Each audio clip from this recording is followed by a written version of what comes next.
Hi, this is Professor Gold. Each week we're going to try to present a little PowerPoint like this that lasts for about 15 minutes, but not for every week. But for this week we have one. It's for Module 2, and as with each week's assignments, they're always going to be due on Thursdays at 12 p.m., which is noon time. In this case, that's going to be January 29th, 2015. You can watch this video if you want to. It also includes a brief overview of Chapter 2. It's optional. You don't have to watch it. It lasts for about 15 minutes. You do have to do all of the check-in assignments, which are located on Blackboard in Module 2. And that includes a weekly stock market challenge update report. Step 3 for each week will be to read the corresponding chapter, in this case Chapter 2, in the textbook, and look at the PowerPoint file that's located on Blackboard on the left-hand side menu. And then finally complete the Pearson My Finance Lab homework and quiz. So let's go through Chapter 2 real quickly to give you a sense of what information is in there. The first thing that's covered is a general overview of how our financial system works. There are different types of borrowers, there's different types of savers, and of course different types of financial intermediaries, which are banks. Suffice to say, for those of you that don't know, and I know most of you already know this, how our financial system works is savers, people that have money, are viewed as investors. So they take their money and they invest it into different types of investments. If they want to incur no risk, they might put their money into a bank and say, you know, bank, pay me some interest on that money. But because that money is guaranteed and it's of no risk to the investor, the rate of interest that you get is also going to be very low. Other investors are willing to take more risks, so they might say, you know what, I don't want to put my money in a savings account. I want to put my money into a stock and buy shares of stock in a company because I want a higher rate of return. I understand that I could lose all of my money and that there's much more risk involved in investing in stocks, but I'm willing to take that risk in exchange for a greater rate of return. Borrowers are individuals and companies. So individuals go to financial institutions and say, I need money for a car, or I need money for a house, or I need a personal loan. Or companies come and say, I need to buy a factory, or I need to build a factory, or I need to buy some equipment for my factory, and I need to access money from an investor. So you've got borrowers, investors, and financial institutions like a bank, which are called intermediaries. Financial intermediaries simply connect people who have money, savers or investors, with those that need money, borrowers. There's a difference here that we need to draw between a money market and a capital market, and basically it's a time difference. Money markets are very short term in their orientation, so 1 year or less. And because there's a shorter duration with a money market, it's less risky to put your money into a money market as opposed to a capital market. Capital markets refer to stocks, bonds, and so forth, and have a duration that's longer term in orientation. Anytime you invest something that is going to require a longer commitment, the risk is higher, so the potential return will be higher. People that want no risk will typically invest in money market accounts, and people that are willing to take on risk will invest in capital markets. Commercial banks are banks that typically do the things that you're mostly familiar with: car loans, mortgages, savings accounts, checking accounts, and so forth. Investment banks are specialized. They kind of connect corporations with investors, like JP Morgan and Goldman Sachs and so forth. So when Facebook wanted to issue stock for the first time, it went to Morgan Stanley and it said, can you find us investors who are willing to invest $10 billion into our company, and we'll give them ownership in our company and shares of stock in our company. And Morgan Stanley went out and found those investors, and Facebook went public on the over-the-counter market, raising $10 billion. This There's also mutual funds and exchange traded funds. Mutual funds are professionally managed funds and typically where novice investors start out and put their money into. They're thematic in nature, so you might go to a mutual fund and say, I want to put in $500 every year or $1,000 every year. I don't want to worry about what to invest it in. I just want someone who manages the fund, who's a professional money manager, to invest it for me. And you might also say, I only want to have my money invested in pharmaceutical companies or technology companies or international companies. So there's an option for you to pick a specific theme that you want to invest in as well. Exchange traded funds or ETFs are similar, but they act more like stocks. So you actually purchase shares of stock in an ETF, whereas in a mutual fund you don't. And because of that, you're able to buy and sell the exchange traded fund shares throughout the day on the stock exchange, whereas mutual funds don't trade on the stock exchange. Then there's private equity companies, another source of funding for businesses. You have venture capital companies which raise money from investors, investors who are willing to take greater risk than those that put money into a savings account in a bank. And they say to the private equity company, here's my money. Now go invest it in startup companies, new companies that are just starting out. I understand that those companies might fail, but I'm willing to take that risk in exchange for making money through those investments. And then the venture capital companies do that. They analyze the startup companies on behalf of the investors and they pick which ones to invest in.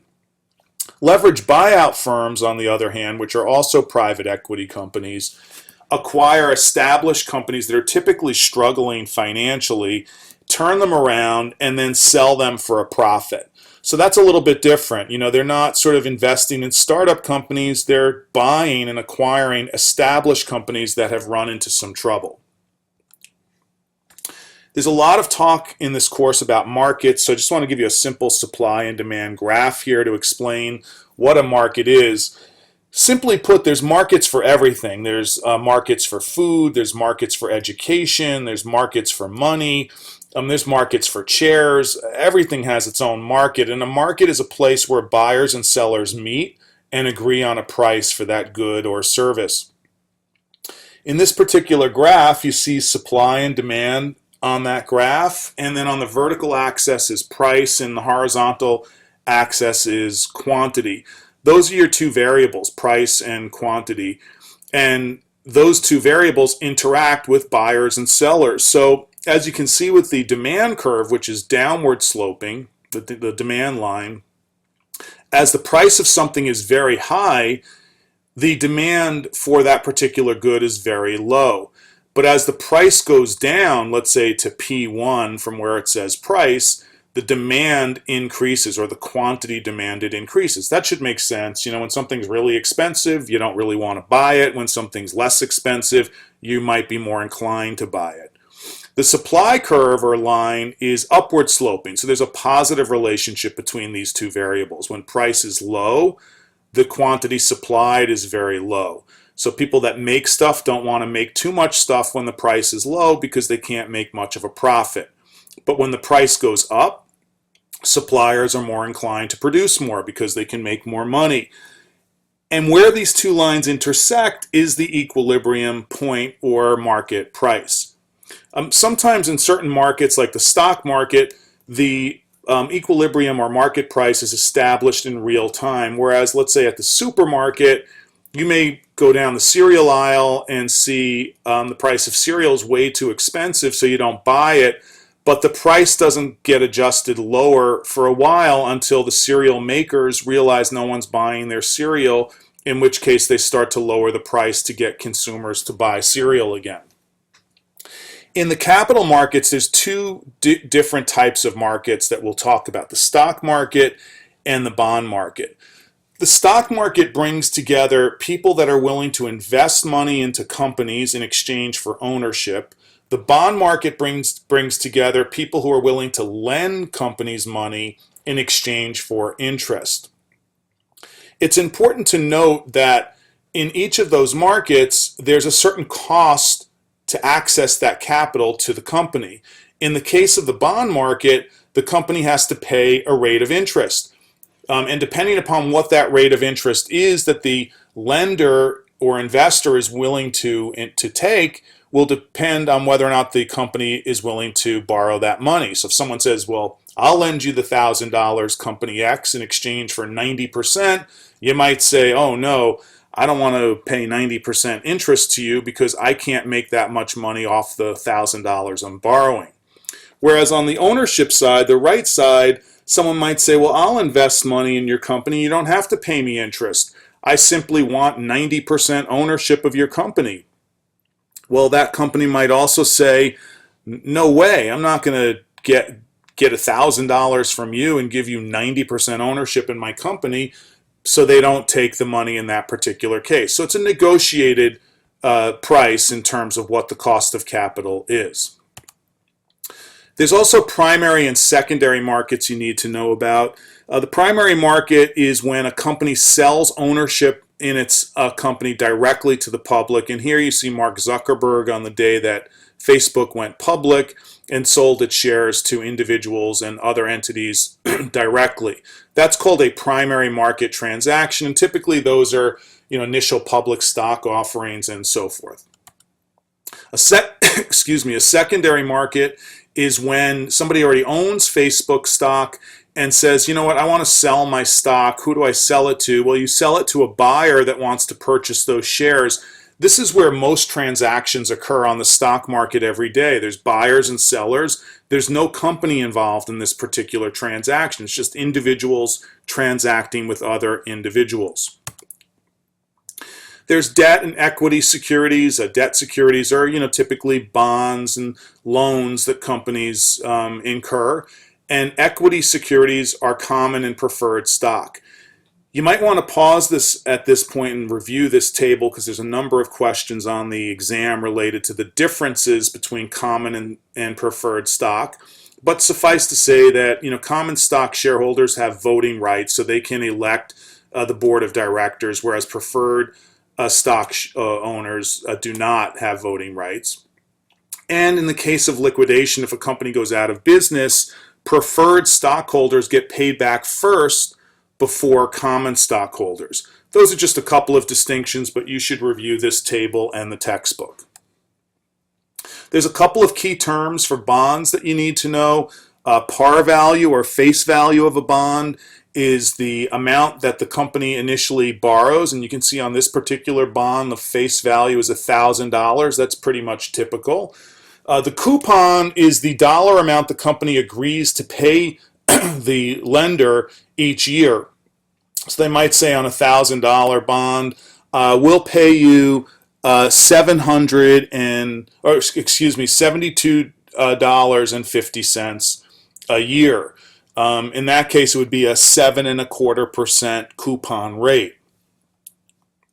The maturity is, when does the bond mature?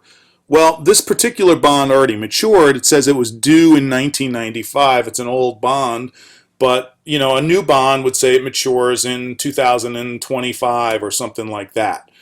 And then the term is for the number of years that the company wants to borrow the money. It's similar to the maturity date, and sometimes it's referred to as a term on a bond. For now, that's all you need to know for Chapter 2. Continue on with your work in the check-in assignments and, of course, the My Finance Lab quiz and homework. And we'll check in with you next week.